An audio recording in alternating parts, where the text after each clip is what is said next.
final U.S. jobs report for 2015 helped finish the year off with solid growth. Overall, the economy added 2.6 million jobs last year. Combined with 2014, that led to a two-year gain in jobs that was the best since the late 90s. And yet, wage growth remained slow or modest at best for the year, around 2.5%. Tom Perez is the Secretary of Labor, and he joins me now. And welcome back to the program. Pleasure to be with you and all your viewers. So this is a strong year of growth. I saw one report that said called it a red-hot hiring spree. What's behind this? Right. What was driving this? Well, your introduction is really spot on. When you look at the last 2 years, not simply the last month, and by the way, the best quarter of 2015 was the last quarter of 2015. When you look at the last 2 years, this is the best two-year stretch we've had since the late 90s. You look at auto sales. Last year was the hottest year for auto sales in history. You look at the fact that this 6-year stretch of auto sales is the best stretch we've had since the end of World War II. And you look at not only the quantity of jobs, Judy, but the quality of jobs. Because what we're seeing over the last 2 years is not only good numbers, but very good quality. And you look at, for instance, professional and business services. That's been the biggest growth area over the last 2 years. These are good jobs. Construction had a good year last year. And with the infrastructure bill that passed at the end of last year, I expect construction will continue to do well. Healthcare, notwithstanding the truth deniers who say the ACA is a job killer, the healthcare has been a recession. That's been a recession-proof industry. So quantity and quality has been moving forward, and that's a good thing. Well, much of the underlying data is strong, Mr. Secretary, but there still are some signs of concern. Or I want to ask you if it's concern. It looks as if jobs that pay at the higher end, people earning more, are doing better than those in the middle and lower income levels. Wage, as we just mentioned, wage growth is stagnant. How do you explain that persistent stubbornness in terms of getting wages higher? Well, what invariably happens in a recovery is the jobs that come back first are the lower paying jobs. And that's what happened in this recovery. Now what you're seeing in recent years, which is a good thing, is that more jobs that pay better are coming back. And that's what I was mentioning about the last 2 years. The challenge of wage stagnation is an undeniable challenge, and it predates the Great Recession.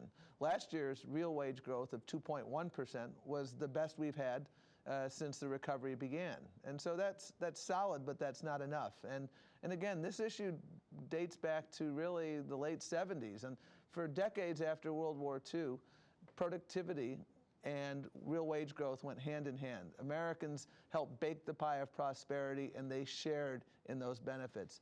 And then it became delinked, starting in the late 70s, with the exception of the end of the Clinton administration.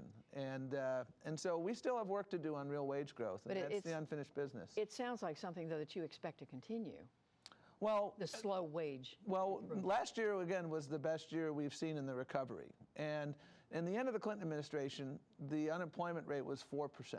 And so one of the things we can do to put upward pressure on wages is to continue to have tight labor markets. Another thing we can do is to raise the minimum wage. Another thing we can do is the regulations the president has directed us to do to make sure that people who work overtime get paid overtime. And then investing in skills is a tried and true method of helping people get access to those middle-class jobs that are out there in IT and other sectors.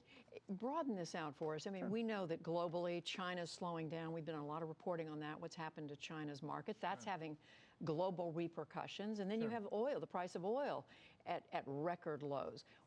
How much do you worry about the effect of things like that on the U.S. economy and U.S. jobs? Well, I mean, the price of oil, as it is now, for consumers, is an unmitigated boon.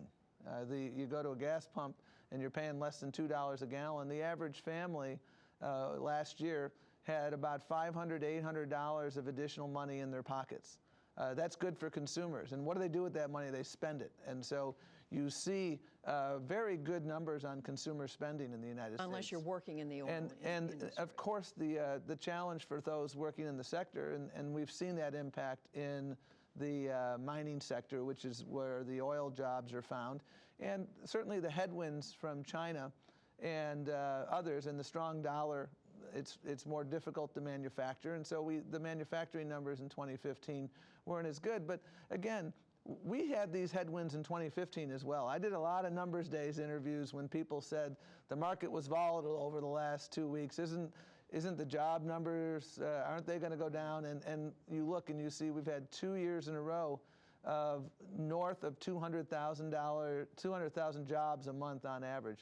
That's solid. One other thing I want to ask you about, Mr. Secretary, is the labor force participation rate. It continues at what I understand to be a 4-decade low. What is it, 62% of Americans who want to be or would like to be in the labor force actually have a job. So how do you, I mean, what's the prospect for the future for people who want to work, either don't have the job they want or don't have, don't have any job? The labor force participation rate over the last year has been basically the same. It's about 62.6%. And it's been a very narrow band. And the reason it has gone down from, say, 10 years ago, 15 years ago, even 5 years ago, the primary reason it's gone down is because of the aging of the population.